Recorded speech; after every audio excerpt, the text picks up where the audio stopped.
আমাদের মতো মধ্যবিত্ত গৃহিণীদের একটু বুদ্ধি খাটিয়ে একটু চালাক হয়ে সংসারটাকে ম্যানেজ করতে হয়। আজকের ভিডিওতে আপনাদের সঙ্গে শেয়ার করব আমি 1 কেজি পেঁয়াজে কিভাবে 1 মাস চালিয়ে ফেলি এবং কতটা পরিমাণ পেঁয়াজ আমি তরকারিতে ইউজ করি। মাত্র 10 মিনিটে খুবই স্পেশাল একটা পিঠা বানাবো, সেটাই আপনাদের সঙ্গে শেয়ার করব। আপনারা সম্পূর্ণ ভিডিওটি দেখতে থাকুন, আশা রাখছি আপনাদের ভালোই লাগবে। হ্যালো এভরিওয়ান, আসসালামু আলাইকুম। কেমন আছেন সবাই? আই হোপ সবাই ভালো আছেন, সুস্থ আছেন। আলহামদুলিল্লাহ, আমরা সবাই ভালো আছি। You are simple lifestyle YouTube চ্যানেলের পক্ষ থেকে নতুন একটি ভিডিওতে সবাইকে ওয়েলকাম করছি। যে যেখান থেকে আমার ভিডিওটা দেখা শুরু করেছেন, আশা করছি সবাই ভালো আছেন, সুস্থ আছেন। এই পিঠাটি বানানোর জন্য চালের আটা দিয়ে একটা ডো বানিয়ে নিয়েছি, আর সেটাই খুব সুন্দর করে মথে নিচ্ছি। যে কোনো পিঠা বানাতে গেলে যদি আটাটা খুব সুন্দর করে মথে নেওয়া হয় তাহলে কিন্তু পিঠাটা খেতে বেশ ভালোই লাগে। শীতের সময় আটা মাখানো আর কাদা মাখানো সমান, আমি যেটা মনে করি। কারণ এই পিঠাটা বানানোর পরে আমার ঠান্ডা লেগে গিয়েছিল, তাই সব সময় আমি আটা মাখানোটা আমার হাজব্যান্ডের দিয়ে করে থাকি। সব সময় আমার হাজব্যান্ড ব্যস্তই থাকে, তারপরও আটা মাখিয়ে দেওয়ার কাজ হলে সে কিন্তু একটু ফ্রি টাইম করে আটাটা মাখিয়ে দিয়ে যায়। তো আমি যেহেতু বলেছি যে আজকে মাখিয়ে দিতে হবে না, আমি একা একা করব, আর এই পিঠা বানানোটা আপনাদের ভাইয়াকে সারপ্রাইজ দেব, যার কারণে একা একা করছিলাম। তো আটা মাখানো আর কাদা মাখানো সমান হয়ে গিয়েছে।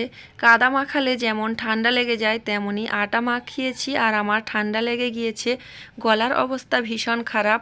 শুধু গলার অবস্থা খারাপ নয়, মানে এতটা পরিমাণে কাশি হয়েছে আমার জীবনে এই প্রথমবার। মানে 3 দিন এতটা কেশেছি, ফোনে হাত দেওয়ার তো সুযোগ পাচ্ছি না। তারপরও যার ভিডিও চালিয়েছি, ফুল ওয়াচ করেছি আর ছোট একটা কমেন্ট করে দিয়েছি। তো আটাটা খুব সুন্দর করে মাখিয়ে নিয়েছি যতটা পেরেছি। আর আগে থেকে আমি এই ছাইটা রেডি করে নিয়েছিলাম। যখন নারকেল দিয়ে দুধ পুলি বানিয়েছি তখন ওই ছাই আমি কিছুটা টিফিন বক্সে ভরে রেখেছি ফ্রিজের মধ্যে, আর এখন সেটা বের করেছি। আটা মাখানো থেকে আমি 4টে লেচি কেটে নিয়েছি, আর এখন একটা লেচি আমি খুব সুন্দর করে যেমনভাবে রুটি পরোটা করে ওইভাবে বড় করে বেলে নিয়েছি। তার মধ্যে আমি নারকেলের ছাইটা দিয়ে এখন রোল আকার করে আমি মুড়ে নিচ্ছি। এই পিঠাটি আমি প্রথমবার বানিয়েছি আর আমার কাছে ভীষণ সহজ মনে হয়েছে, আর খুবই অল্প সময়ের মধ্যে এই পিঠাটি আমি বানিয়ে নিয়েছিলাম। রোল মতো করে ফোল্ড করে নিয়েছি, আর এখন আমি উঠিয়ে রেখেছি। আরও একটা আমি দেখিয়ে আপনাদের সঙ্গে শেয়ার করব। এই পিঠাটি আমি ইউটিউব দেখে শিখেছি, আর ইউটিউবে ভিডিও করে আপনাদের সঙ্গে শেয়ার করছি। তো এই রুটি বেলাটা আমার তেমন একটা ভালো হয়নি, তো চেষ্টা করেছি ভালো মতো করার জন্য।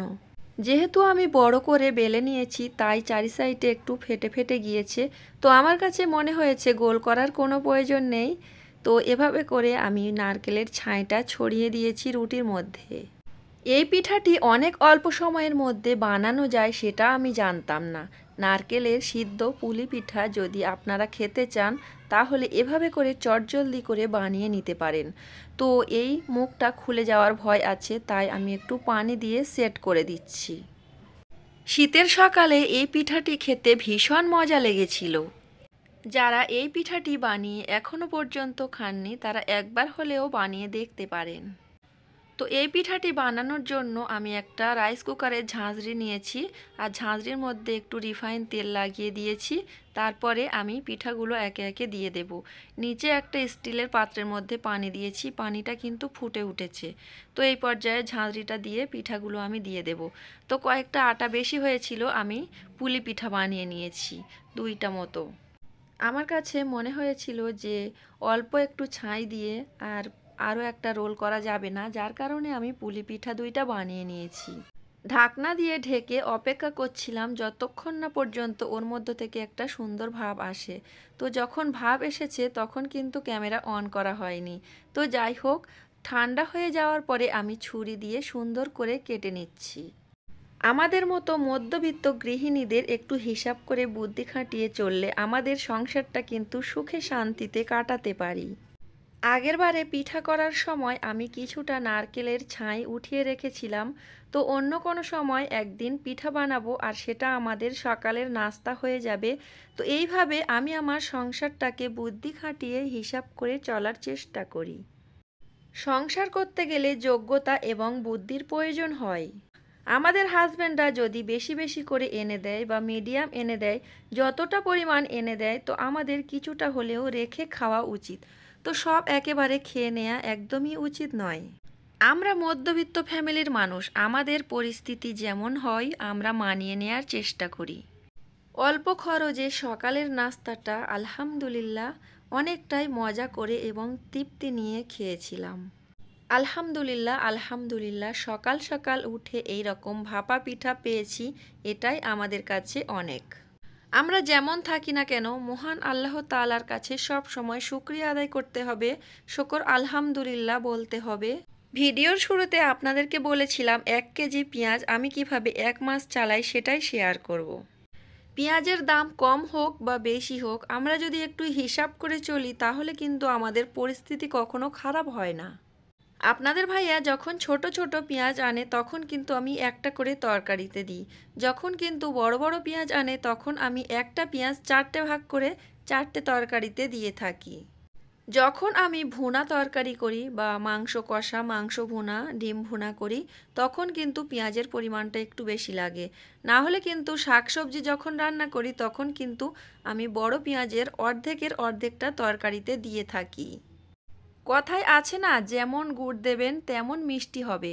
তো আমরা মধ্যবিত্ত ফ্যামিলির মানুষ, এটা সব সময় আমাদের মাথায় রাখতে হবে।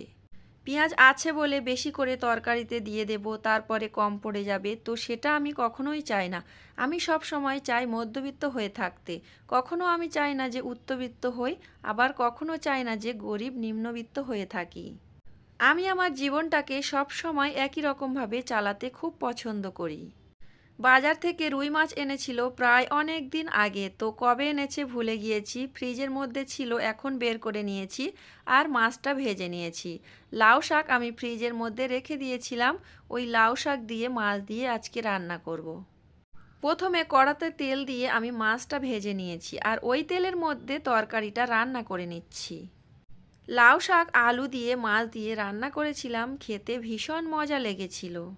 লাউ শাক আমি যেমনভাবে ফ্রিজের মধ্যে রেখেছিলাম তেমনই ছিল, টাটকা ফ্রেশ। আমার কাছে তো ভীষণ ভালো লেগেছে। আবার যদি কখনো লাউ শাক পাই ওইভাবে আমি ফ্রোজেন করে রেখে দেব। আপনাদের হাতের কাছে যদি লাউ শাক থাকে তাহলে রুই মাছ দিয়ে আলু দিয়ে রান্না করে খাবেন, খেতে ভীষণ মজা। যারা শাক খেতে পছন্দ করে তাদের কাছে তো মজাই লাগবে। আমি তো শাক সবজি খেতে ভীষণ পছন্দ করি, যার কারণে কিন্তু এগুলো আমার কাছে মজা লাগে। আমি জানি না আমার কথাগুলো আপনাদের কাছে কেমন লাগে, তবে আমার গলার ভয়েস অনেক খারাপ তো আমি সেটা জানি, তারপরও ভালোভাবে ভয়েস দেওয়ার চেষ্টা করি। অনেকের তো ভয়েস শুনতে পছন্দ করে না, তারপরও কি বলবো, একটু কষ্ট করে আমার ভয়েসটা শুনে নেবেন। কারণ আল্লাহ তাআলা আমাকে যা দিয়েছে আমি তাতেই খুশি, কিন্তু আমার ভয়েসটা খুবই খারাপ, আমার নিজের কাছে শুনতে ভীষণ খারাপ লাগে। অনেকে তো খুব সুন্দর করে ভয়েস দেয়, তো আমি মনে মনে ভাবি আমার ভয়েসটা যদি এই রকম হতো। লাউ শাক আলু দিয়ে মাছ রান্না করেছি আর প্রেসার কুকারে ভাত বসিয়ে দিয়েছি, আর এদিকে ওয়াশিং মেশিনে জামা কাপড় কাচার জন্য দিয়ে দিয়েছি। দুপুরে আর কোনো ভিডিও করা হয়নি। সন্ধ্যার দিকে আমার বাচ্চাদের জন্য দুধ দিয়ে আর নুডলস দিয়ে রান্না করে দিয়েছি, আর সেটাই একটু আপনাদের সঙ্গে শেয়ার করে দিলাম। অনেকে মজার মজার খাবার খায়, সেগুলো দেখে আমার খেতে ইচ্ছা করে না। তবে অনেকে সুন্দর সুন্দর ড্রেস পরে, সেগুলো দেখে আমার পরতে ইচ্ছা করে না। তবে সবাই যখন সুন্দর করে কথা বলে আমার মনে হয় আমি যদি একটু সুন্দর করে কথা বলতে পারতাম আমার কাছে ভীষণ ভালো লাগতো। তবে আমি সব সময় মন প্রাণ দিয়ে চেষ্টা করি আপনাদের সঙ্গে সুন্দর করে কথা বলার জন্য, তারপরও আমার মন মতো হয়ে ওঠে না। এখন যেহেতু ঠান্ডা লেগে গিয়েছে গলার ভয়েস আরও খারাপ, তারপরও কি করব, ইউটিউবে কাজ করছি আর ভিডিও তো আপলোড করতেই হবে, তো সেই হিসাবে একটা ভিডিও নিয়ে আপনাদের মাঝে চলে এসেছি। ছোট বাচ্চার জন্য আমি এখানে দুধ এবং নুডলস ম্যাগি দিয়ে রান্না করেছি, সাথে আমি কিশমিশ দিয়েছি। আমার বড় ছেলেটা বলছে আমাকে ডিম বয়েল করে দাও, তার জন্য আমি এখানে 2টা ডিম বয়েল করার জন্য চলে এসেছি। যখন আমি ডিম বয়েল করছিলাম তখন আমার ছোট ছেলেটা মিষ্টি করে হাসি দিচ্ছিল। তো ভাবলাম এই মুহূর্তটা আপনাদের সঙ্গে শেয়ার করি, আপনাদের ভালো লাগবে।